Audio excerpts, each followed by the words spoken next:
Hello everyone, welcome back to Bascar Bricks, and today I'm finally taking a look at the LEGO Star Wars Ultimate Collector Series Razor Crest.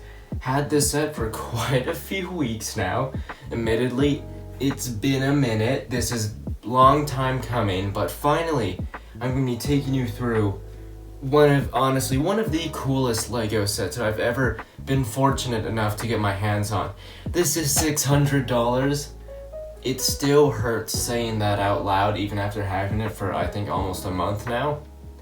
Still hurts to say that, but either way, this thing is just stunning to look at. It is one of my favorite LEGO sets easily. It is just something to behold. So let's take a look at it, shall we? So I have in the past really struggled with figuring out how to review this. It's really big. Like it's very, very, very big. This is a lot bigger than I thought it was gonna be, which is good, but I guess let's just go through this. I think we have to talk about these engines. Now, these are purely brick-built engines. There's a very minimal amount of Technic in this set, and they're just they're massive. Honestly, I think they're the most visually impressive part of this set is these engines. We have some functionality out here. For example, there's doors present with little ramps that can go down. Sadly, no studs on here. I'm surprised they didn't even put some on the little ramp. Now, there's an identical door on the other side. We'll take a look at the interior in a minute. You simply fold that up, and there you go. And of course, we have the legs, which the legs aren't retractable. And I will say, this part right here is by far the most unstable part of the set, which I think says a lot. Assuming that doesn't come off that much. Coming up to the front here, we have two double cannons here, which look great. We have the cockpit, which one's good. We'll take a look at in a minute. A lot of stickers. Honestly, my biggest complaint isn't the quantity of stickers. I'm kind of fine with the quantity, but look at the color contrast from the stickers to the actual gray. I feel like that could have been done better, especially considering the price that you are paying for these stickers. All right, and the top here is really awesome to look at. It is kind of a landing pad for most of the sets that I own. There's some quick functionality here. Here's an escape pod, which admittedly I used to store Din Djarin's hair. I forgot to take that out, but yeah, that's that. It's an awesome little thing, especially like how they did that window. They kind of locked those two 1x2 transparent plates in there. It's a really creative way to do that, and it does leave a big hole, but I'm not complaining, and it fits in really well. Just goes in nicely. So I do have to turn this to the back real quick. There's one more quick thing of note. All right, well, we also have the awesome back door here. Fold that down. Oh, so satisfying. Yeah, once again, no studs on this ramp, which kind of sucks, but I don't know, I get it. Of course, it would be difficult to put studs on there, but I think it looks good. It's a shame that you can't really pose minifigures on here, but it exists, and I don't know. It's one of my favorite parts of the set is just to do that, so yeah, no complaints there. Now we're on to the real reason on why I personally decided to purchase this model, is it's cool visually, right? All UCS sets are visually impressive, but this also has an impressive interior space, which to me adds a whole another level of value, which a lot of sets like the Republic Gunship or the UCS A-Wing can't capture. So we come over here, and immediately this can come right off, which is cool. And there's also just a little console right there. No studs attached, just pops right off. Here we get the second floor here. It's a small second floor, but it's very detailed. We have the quick cockpit space here. Look at all those fun little things to press, things that go boop, things that go bop. We have that little control lever with the little ball that Grogu likes to snatch, and very fancy chairs. Places for minifigures to sit, place for minifigures to stand. A door that can open and close, that is a spot for Grogu's pod. We have some shelf space, and look at this fun little detail. That is the eggs that Grogu likes to eat. Such a fun detail. And honestly, my favorite part about this, that all just comes out. And look, now you have really great access to the interior here. Now, because it's a little bit more difficult to get your hands in here, they mostly just gave you empty space. There's not a whole lot of detail in here, which I think is good. It's nice just having space. But back here, we do find a bed. Now, this does replace where the bathroom would go. Honestly, I think I might have preferred a bathroom over the bed, but the bed is cool. It just it just pops in right there. You can see some wires there, which I believe are supposed to be in reference to the wires that Grogu was trying to fix, that scene. I hope I'm not rambling on too much, but let me see if I can get this. So yeah, the bed just kind of slides in there, and it just sits in there. So if you're going to be picking this up, there's a possibility that it might slide around, but this thing is so big, if you were to pick it up in any ways that's not upright, that'd probably end in absolute disaster. So let me get the rest of this off.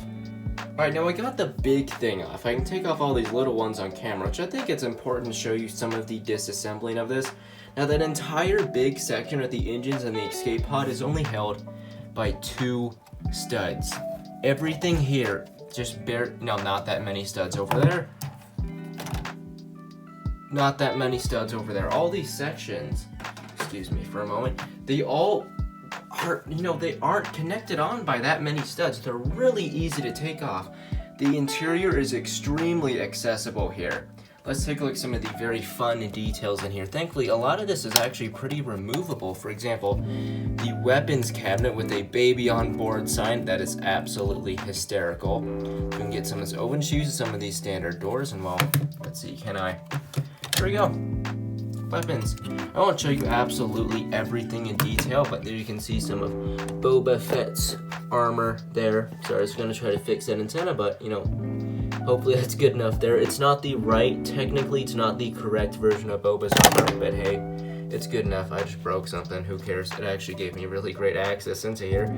Look at that, that is one of Grogu's blue macaroons. How sick is that? I think that's a generator, you got a bowl there, how fun is that? Let's see, can we get over here? Actually, I'm gonna have to turn this thing around, so give me a quick moment. Alright, now that I turned it around, I can quickly show you also, I almost forgot, this ladder over here, which gives you access to the second story. Alright, here we have the all-famous carbonite freezing chamber. Right here, this is where you can put a minifigure, and this is where they'll freeze into a block of carbonite. Sadly, this is not big enough where it can actually contain a block of carbonite, which to me is kind of disappointing. I feel like that should have been something to take into consideration, but it wasn't, sadly. Here we have some of these carbonite blocks. Now, I think this one is not exclusive. You can get this in the Razor Crest playset, but it looks great. The second one, though, does have an exclusive sticker. Oh, look at that. Kind of came apart there, so yeah. But besides that, there's not a whole lot much more in here. I guess there's some lights. There's a lot of other really small details that I don't think you necessarily need to see. Though I think it's noteworthy to look at this wall. While a lot of the interior space does kind of hide a lot of the messiness on the wall, it is a bit messy, which I think is partially accurate to the Razor Crest, but it just kind of depends on your tolerance level of that. But yeah, I mean, this thing has a wonderful interior. Of course, there is just kind of a little bit more space in here. While there is a lot more length, that is because of the door here. The interior space really only comes to about there, and then comes all the way across into about, I want to say, there-ish. So that's still a lot of interior space, plus the upper level. I'm extremely impressed with how much they managed to cram into here. So yeah, definitely my favorite interior space I've ever owned on a LEGO model. Almost forgot to mention one thing. There is a distinct lack of studs, as you can see. I'm not saying that this needed to be completely studded, but there's not a whole lot of places to pose minifigures in a stable manner down here. Like, they put studs on the bed, which I don't understand why you put studs on the bed, but not anywhere else. That is definitely a quick complaint of mine, why they didn't do that, but hey, considering how small of a flaw that is, this is pretty great. Well, I admittedly almost forgot to film this part. So let's go take a quick look at the plaque here and everything that comes on it. Now, the plaque itself is neat. As someone who doesn't display their LEGO minifigures, this has no value to me, but I think that this sticker is pretty cool. I might incorporate this into my display at some point, but certainly all the rest of it is pretty useless to me. Now let's go take a look at everything that is on it. Starting off with is this awesome Din Djarin minifigure. Now his helmet comes off, which might I add, This is a stunning looking helmet here. Lego knocked out of the park. It is perfect. It is so much better than the crappy helmets that they have been putting out for Din Djarin. He has his face underneath, which is neat. He has, of course, his arm printing. This is the same minifigure that you can get in the actual Lego Razor Crest playset, as well as the ATST Raider, with the exception of the arms, the head, and the helmet. The torso, the legs, and the cape, as well as the blaster, are all the same. But this is by far one of my favorite Lego Star Wars minifigures, just a phenomenal looking figure. Here we have Grogu. He is in his pod, which I believe is a very similar build to that of the more recent Advent calendar that I think was for last year. It is just the standard Grogu figure that we all know and love. Even though this may seem a little big with him in it, I think that this is a rather perfect build. And despite it being so forward heavy, it stands up really well, which is nice. So, alright. This is Mithril, I believe. Honestly, I didn't even bother to look up the names of these two guys prior, so I'm probably going to butcher them, but this is a new minifigure, a new character that is probably going to stay exclusive to this set, one that I think is going to gain quite a bit of value. He looks cool. I will say, this minifigure looks really good. I don't think they should have made a new head mold. I think just using a normal minifigure head is just fine. But I'm not happy with this facial expression. To me, that does not capture the character very well. But it is a cool figure. Alright, here we have this dude over here, which I'm going to be completely honest, I don't know his name off the top of my head, which is a little embarrassing as he was a pretty significant character in The Mandalorian. So here's his name up on the screen, and he comes with a blurg, which I can remember the name of. Let's take a look at the blurg here, which I love this. This is such a fun, awesome build. It's in microfighter style. I'm so glad that Lego did not make a mold for this. I think this has so much more charm, and it's a lot more replicatable, if that's a word. He does have this exclusive eye print and a sticker, but besides that, you can probably just brick link this guy and get quite a few of them. Looks great, super happy about it. He does have some posability. The head can kind of move a bit, so can the tail, but besides that, rather stationary. Here we have this guy. Kuel, I think might be his name. Yeah, I think this minifigure looks good. The head has had some controversy. It is admittedly a little elongated, but it's not terrible, and he just plops right in there. And then they do give you a nice little space to put the blurg on there if you were going to display this with the stand. You just do that, and well, that's the stand. Let's get on to our overview. Aren't I forgetful today? Here's Din Djarin with his hair. Bye. Well, that was the Ultimate Collector Series Razor Crest model. Now, we should probably talk about the elephant in the room, which is the $600 price point. Now, those of you who are familiar with me and have known my content for a while will know that I'm generally really critical of Ultimate Collector Series sets, specifically because of their price, and especially when there's a play scale model already available on the market, and there is. There is a play scale Razor Crest for like, I don't know, $140-ish. Don't quote me on that, but it's in that ballpark. And yes, that is cheaper. But should you get this over that?